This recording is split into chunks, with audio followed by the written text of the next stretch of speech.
Shopify helps businesses break sales records over the holidays with the world's best converting checkout.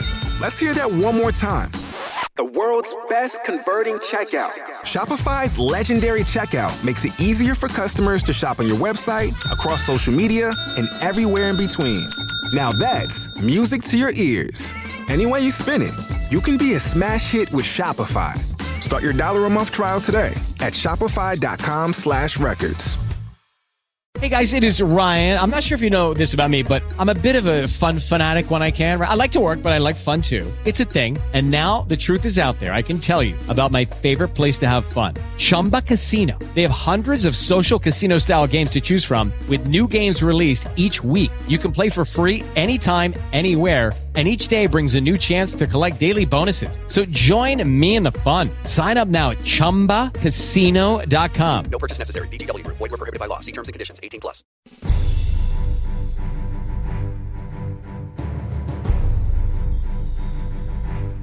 Background music and ambience brought to you in part by Midnight Syndicate. Masters of instrumental gothic, fantasy, and horror soundtracks for your imagination. And makers of the official Dungeons & Dragons soundtrack. Due to some violent content, parental discretion is advised. Previously, the fools eradicated the harpy infestation through sheer brute and a lot of fire. After a couple of near-death encounters, the fools returned to Seaforge to find that Whispers has somehow returned and removed the tongue from their prisoner, rendering him useless for further interrogation. Now, let's join Michelangelo, the Turtle Cleric, Malphaedor, the Aasimar Paladin, and Dwarven Brewmaster Ingvald Porter Altbeir as they band together in their pursuit of a fool's quest.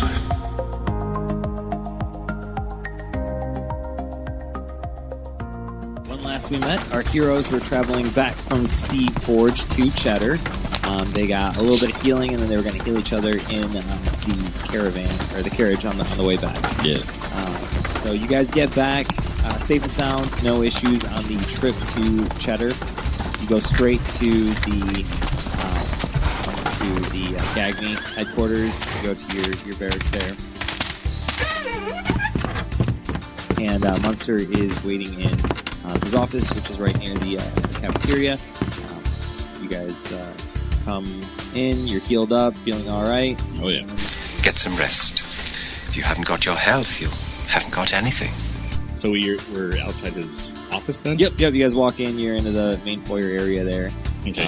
Yeah. Step in the doorway and rap gently on the door mantle. Okay. Excuse me, sir. Alright, Munster looks up. Oh, you're back. Yes. Just returned from Seaforge. Oh, wonderful. And things are complete. The infestation has been resolved. Look over. They're dead. To the best of our knowledge. That's wonderful. All right. So this makes your 5th task, correct? Yes. All right. I believe in your rooms, in your room, there will be a small bag of items and gear for you. As well as there are... you guys will be able to requisition one piece of armor each for whatever suits your current style. So just let me know, and we will have that delivered to your room later. Looks like we made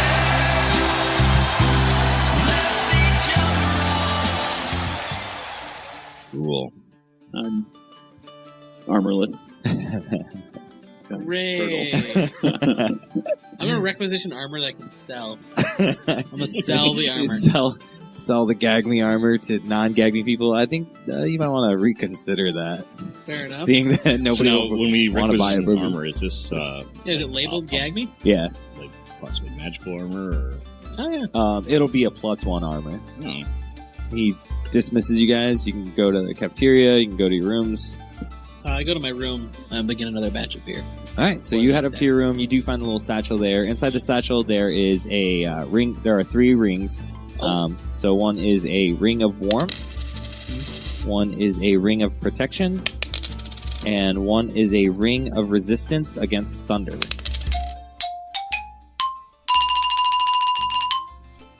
Oddly specific. Yeah. Well. What do you have planned? I random rolled those. Ring of Warmth. What does that do necessarily? Yeah, let's pull that up real quick. So the Ring of Warmth, while you're wearing it, you have a resistance to cold damage. In addition, you and everything you wear and carry are unharmed by temperatures as low as negative 50 degrees Fahrenheit. Oh, wow. That's a pretty good ring. Situationally, yeah. And there's the Ring of Protection with that. The Ring of Protection is +1 to bonus to AC and saving throws while wearing this ring. So my armor class goes up by 1, and then all saving throws I have a +1. Yep. Now you guys don't all have these. There's one ring. You guys divvy it out. Right? Yeah. So you guys decide who gets what. Okay. And the Ring of Resistance to Thunder is thunder resistance. So you have resistance to 1 damage type while wearing this ring. Half damage from all electrical attacks.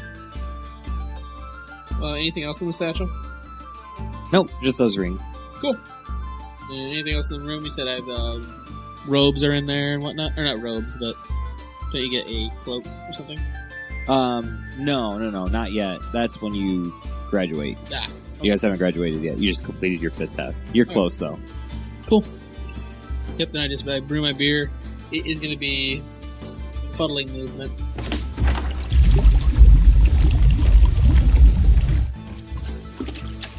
Fuddling blur. Yeah, it's what it's called? It's befuddling movement. When I drink it, I have blur. Yeah. Is that what you named your brew? No, that's what it's called. I want to give it a fun name. I just haven't got that yet. Okay. All right. Well, that's important. That's an important I know. key part of your job here in this group. Dazed and confused. The brew. Dazed and confused. I like it. You just gotta keep living, man. Livin. So you guys are settling into your room. If you aren't completely healed from the trip back, you're getting a little bit of rest in.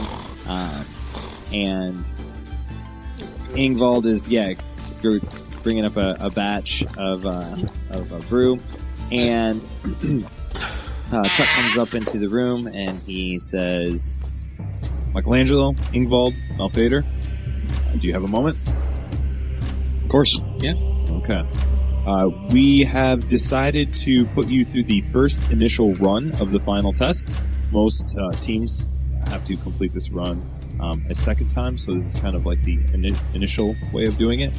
We are going to give you the next week, though. So for the next week, it'll give you a chance to do some studies within the Gagman Guild, work on your attacks, your abilities, your fighting styles, your armor, whatever the case may be, and prepare any way you need to in order to be able to complete this first run. So in 1 week from today, I'll have you report to Munster and myself, and we will initiate the first run through the final test.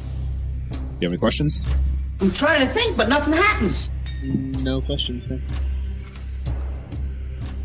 You have some in a week. Anything you guys want to do during that week? I mean, pretty much the week, just you guys are doing basic training stuff. You are working on your abilities. You're working on teaching them how to cook your turtle delicacy. Throughout the week, I'm gonna brew beer. Is there any local bars I can go to check out to sell said product? You could go. Here in Shatter, I mean, there's a lot more competition, so you got to be a little bit more lax with your price. But you can typically get between 40 and 60 gold per day. Yep, for each keg you're doing. Yeah, yep. So roll your either roll your charisma check or have Malphaedor roll it for you, and he can be your salesperson. We'll give a portion of funds back. Okay. 15 plus 6. Okay, so that'd be a 60. 60 gold. For 4 of the days I sell beer. Okay. So it's 60. Oh yeah, make a roll each time. Anything over 20 is 60. Over 15 is 50. There you go. 60, 6, 20. There you go. 15. So, okay, 40. so 3 60s and a 40. Yep. Okay, so 220. 220, and I kick back since he sold out. Cool. That was pulled one. Yes, sir. You say we can study during that time as well? Yep. Where would I go to study? There's a library, like an actual library in Cheddar, and then Gagme has its own private library that has specific stuff that you could take a look into. What are you trying to study? What are you trying to learn? New brewing techniques. I should look for that. Okay. Do that because that's going to come up a lot. Yeah, so you would want to go to like the public library there. You learn a new technique that allows you to collect some additional ingredients from being out in the wilderness, not having to shop so much to get some. So while you're traveling to different parts of Euphrates, which is the world itself, depending on where you're at, you might be able to collect ingredients as you go. So we'll make rolls. Okay. Survival checks as you're out and about.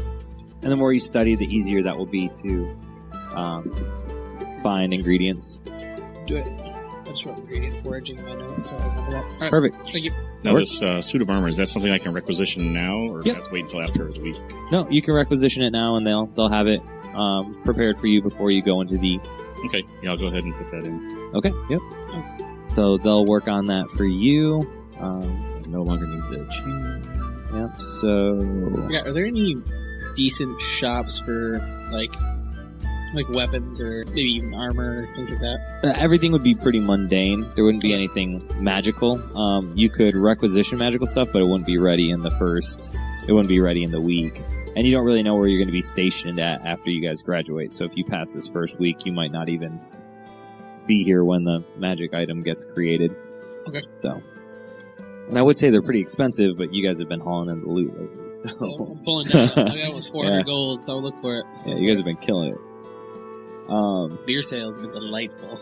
Okay, so Ingvald's learning about finding and foraging beer. Malphaedor is getting his armor done and training on weapons, I assume. Michelangelo is working on turtle delicacy training. Working in the kitchen. We're all getting better at fighting. He's sitting there going, not that sauce. Not that sauce.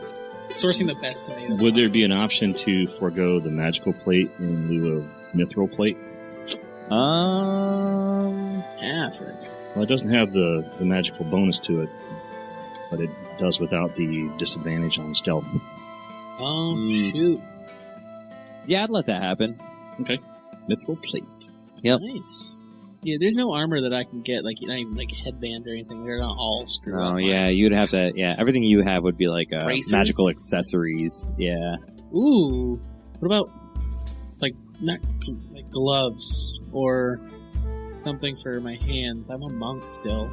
Yeah, like a brass knuckles or something. Yeah. I don't know. No, you kind of use I use my darts and my axe a lot. Yeah. Oh, can I requisition any type of hand axe? It's going to have a bonus to it, so I don't do armor. You could requisition, instead of armor, you could requisition some darts, some +1 darts, and get a 20 pack of darts that are +1 to attack, +1 to damage. And there are all sorts of different darts that are out there too. So as you continue to travel, you might be able to find different, darts that give you increased crit. So it's not just 20, it'd be 19 and 20. Darts that do special kind of poison damage or, have magical damages attached to them, stuff like that. So keep your eye open for darts. But yeah, as far as what Gagme has, you can requisition that instead of your armor. So now without spells or any other buffs, I have a walking armor class of 20. That's impressive, sir. That's impressive. Unfortunately, the things that are going to start hitting you are going to have to hit hard. Yes. All right. Anything else you guys want to do throughout the week? Covers most of it. All right. So just keep brushing up on the martial skills. We should probably at least ask a little bit about space. Whisper. Yeah. Oh, yeah. We should go around at least a little bit and ask about Whisper. Go ask while that's still Mike. fresh in our heads, and go to Not Mike's. Not Mike's. So, yeah, that's where we've seen him most. Yeah, do you guys report that back to Munster Okay, Chuck? All right, so you tell Munster and Chuck about it. After you guys talk to both of them, well, his name was Charles, but you guys kept calling him Chuck. Looks like Chuck's taking a ride on the wild baloney pony. What's up, Chuck? Hey, Chuck. Yeah, it looks like Chuck's slipping her big old salami. Oh, Jesus, Dad. So, you report the story back to him. Chuck looks a little bit more concerned to Munster, and Munster is a little bit more contemplative about it. He's kind of processing those thoughts and putting things together. He doesn't give you any information, but he thanks you for sharing that, and he obviously says, you guys find out any more information while you're out and about, so please let me know what you come up with. And then dismisses you. So he didn't really have anything to add. You don't know if that's because he's being secretive or if he just doesn't know, but there wasn't anything additional there. So want to go to Not Mike's then? Absolutely. Okay. You guys show up to Not Mike's. Probably either the last day or pretty close to it. Yeah. Of the week. Alright, so you guys do your training, stuff like that, and then you go to Not Mike's. Not Mike isn't behind the bar when you guys first walk in. Instead, you see, which Not Mike was a large guy. You see this woman behind the bar that you think has to be half, orc or something. Like, she's huge. Marge? Booyah! She's got her hair, tied up in, a giant top, not bun-looking thing, but it's all frazzled. And she's got cooking utensils shoved in there, like people, put pencils in their hair. She's got, giant spoons and stuff, and she's standing behind the bar with her hands on the bar, staring at just some random guy while he's drinking his drink quickly, feeling very uncomfortable. And you guys walk in. You didn't have a problem with the door this time. Right.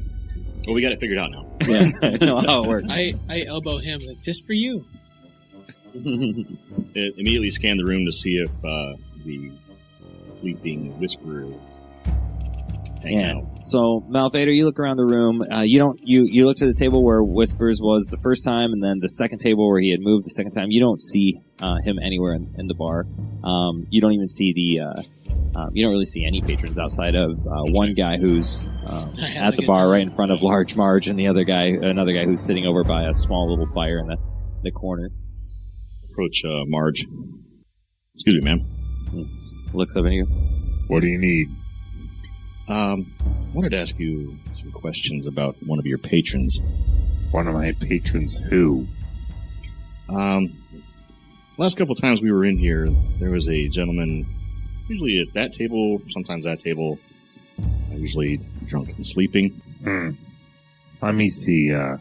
Doesn't ring a bell. Let me grab the owner. See if we can figure it out. Thank you. So she disappears. She goes back with Not Mike, and she's like, these gentlemen here want to ask you about somebody that was drunk here. And then she grabs the almost empty glass of beer from the patron who is definitely afraid of her, but hadn't finished it in time. She snatches it and she's like, "You're finished," and walks away back into her kitchen with the glass. And now Mike is just staring at her incredulously, and yeah. So, sir, good to see you again. It's nice to see you, gentlemen. Oh, oh yeah. Yeah. It's nice to see you. What can I help you with? So, we're inquiring about the guy that usually sits at this table, or sometimes that one. Last couple times we were in here, he was asleep and slumped over. Do you have a name? Yeah, but I'm not sure if that's his real name. It's probably just, I heard someone call him Whispers. Oh yeah, I know Whispers. Oh, he's been around town here, off and on, throughout the years. Shows up for a couple weeks at a time, disappears. Real low-life scum. But he pays for his drinks, so what the hell do I care? Does he come in quite often then? He'll disappear for a year or two at a time, but then he's here for a solid, several weeks, like, practically living here. So if, when he's not here, do you have any idea of his whereabouts? No, he normally comes and, drinks himself stupid, and then just one day he'll recruit a handful of real low-life scum and take him out and disappear. I don't know. Wonder if we've missed our window. Well, thank you for your information. Yeah, I'll keep an eye out for him. If I hear anything, I'll send a runner down to... That would be most appreciated. Yeah, not a problem.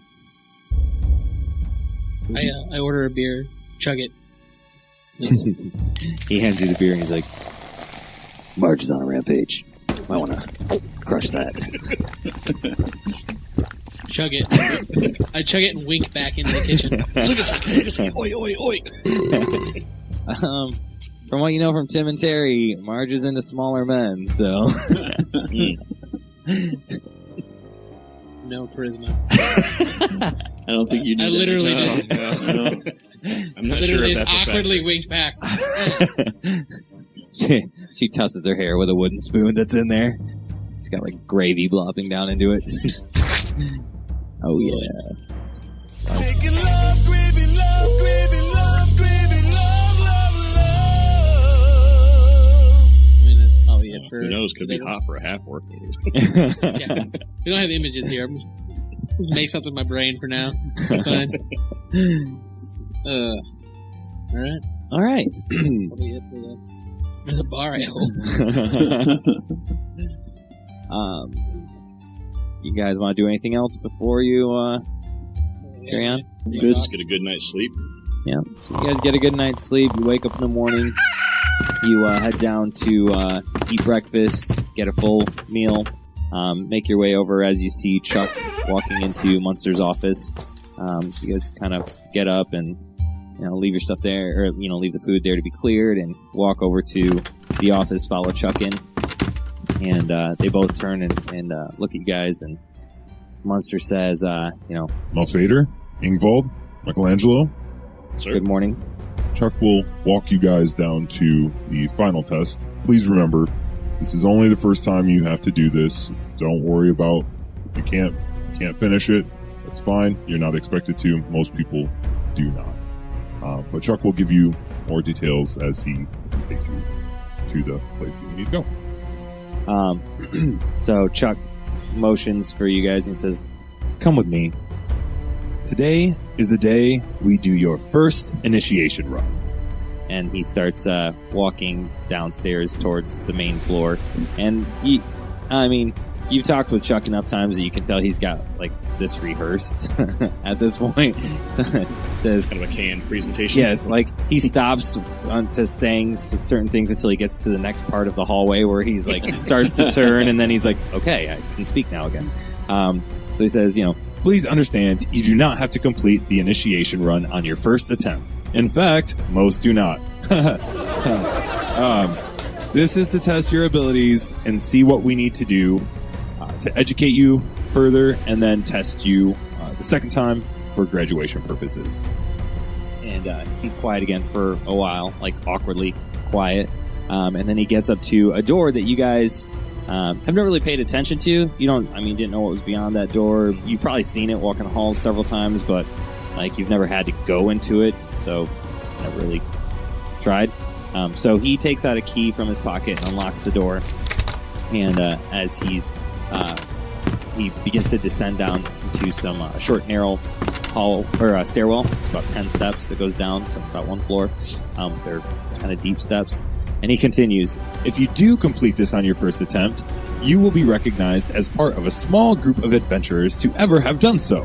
My message is that there is no shame in coming back without finishing. Shame comes in death or recruit resignation." That's it, man. Game over, man. Just to let you guys know, my group cleared it on the first time. And then he goes back to the rehearsal. "You need to clear every room of this dungeon of the fiends that dwell within. Should you fail this test 3 times, you will be sent home. Lucy, you cannot be in the show." Do you have any questions? Good luck." Didn't really wait for the questions. No, very rehearsed. So if we pass the first time, we just graduate, we're done, we don't have to do it a second time, or is the second time required for graduation? No, if you pass the first time, you're fully graduated. Done. And you will be assigned duties. Right back in. And you do it again. Round 2. We had to go get more fiends. We're winning. 3 guys off in the corner that just all mangled. "We've done this 14 times. They keep making us do it. So where do we need to be? Okay. So, yeah. On the map here, you are going to... There's a stairwell, kind of, right there. Yep. So that's where you guys are walking down the stairwell, and he gets to the bottom of the stairs. He opens up one more door and gives you guys entrance into it, and then says, "Gentlemen, best of luck. Here's where I leave you. You will, after you clear this place, you will find another passage out. You will not come back out through this way. So just so you know, keep that in mind. Best of luck." And he closes you guys in.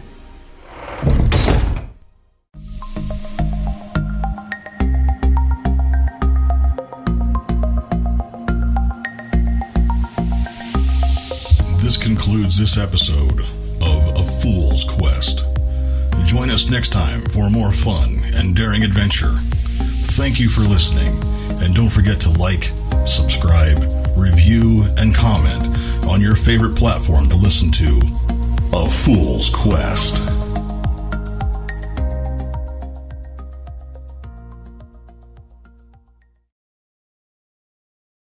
Lucky Land Casino, asking people, what's the weirdest place you've gotten lucky? Lucky? In line at the deli, I guess? Aha, in my dentist's office.